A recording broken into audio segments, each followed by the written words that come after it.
Bonsoir la team Firmin Love. J'espère que vous vous portez bien. Moi de mon côté ça va, Dieu fait grâce. Amen. Ce soir, je vais vous parler d'une histoire vraie.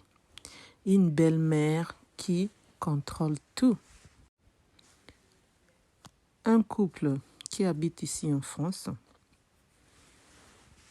Ça fait beaucoup d'années qu'ils se sont mariés et ils ont un enfant. La belle-mère, elle est tellement gentille et elle est tellement présente dans leur vie. Par contre, elle habite chez elle, ici en Île-de-France. Mais elle contrôle tout à distance et parfois elle vient en week-end.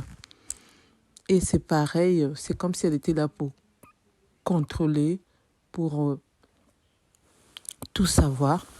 Et quand la femme a des problèmes, par exemple, il se discute avec son mari, elle est au courant et elle prend part de son fils.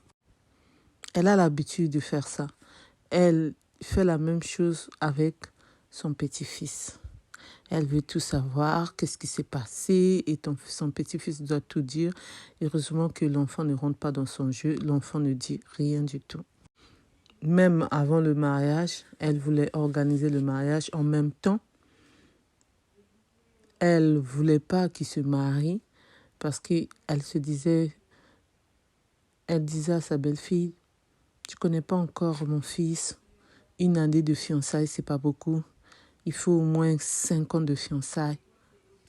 Heureusement que son fils n'est pas rentré dans son jeu. Ils se sont mariés après 1 année de fiançailles. Mais elle n'était pas d'accord et elle n'était pas venue à leur mariage. Elle n'avait pas assisté au mariage.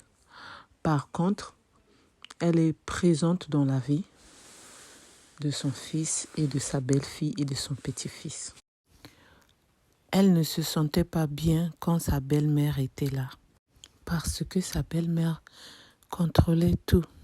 La belle-mère lui disait comment élever son fils, qu'est-ce que son mari doit manger, qu'est-ce que son mari doit faire. Elle était fatiguée de tout ça. Par contre, son mari ne voyait pas ce qui se passait ou il faisait semblant. Comme le couple a maintenant 17 ans de mariage, donc la femme, elle se disait, est-ce qu'il voit ce que je vois ou pas? Elle a même le mot de passe de la boîte mail de mon mari qui est son fils. Et elle a créé aussi d'autres dossiers de la maison. Et chez elle, elle a nos dossiers aussi en photocopie. Donc, elle contrôle tout et elle gère tout. Et une fois, j'ai décidé de tout arrêter avec elle. Je lui ai parlé, mais elle n'a pas voulu écouter. Elle a continué. J'ai été obligée de parler à mon mari pour que lui, il puisse parler à sa mère. Et c'est ce qui s'est passé. Mon mari a parlé à sa mère en lui disant de me laisser gérer, de nous laisser gérer, que nous sommes en train de vivre notre vie que nous avons choisie. Elle a déjà fait sa vie, elle est retraitée, elle n'a qu'à profiter de sa retraite, penser à voyager, à découvrir d'autres horizons.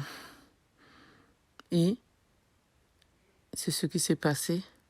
Elle nous a laissés tranquilles. Avant, chaque mois, elle venait 2 week-ends à la maison. Maintenant, elle fait passer 3 mois, même à 4 mois. Elle ne vient pas. Au téléphone aussi. Quand on l'appelle, tu sens que parfois, elle n'a même pas envie de nous parler. Mais parfois, elle nous parle.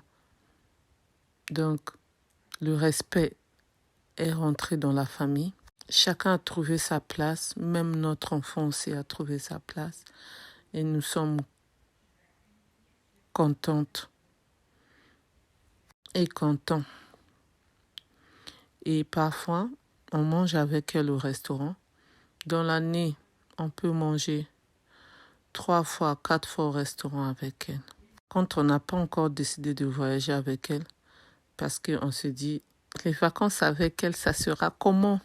Allez-y comprendre, dit-elle. Franchement, elle a beaucoup changé et nous sommes contentes et contents de cette vie qu'on est en train de mener maintenant dans notre famille. On l'aime beaucoup, mais on voulait vraiment de l'espace. Et là, on a eu l'espace. Franchement, on ne peut que dire merci. C'est pourquoi aujourd'hui, j'ai décidé de demander à Firmin de partager mon témoignage, dit-elle.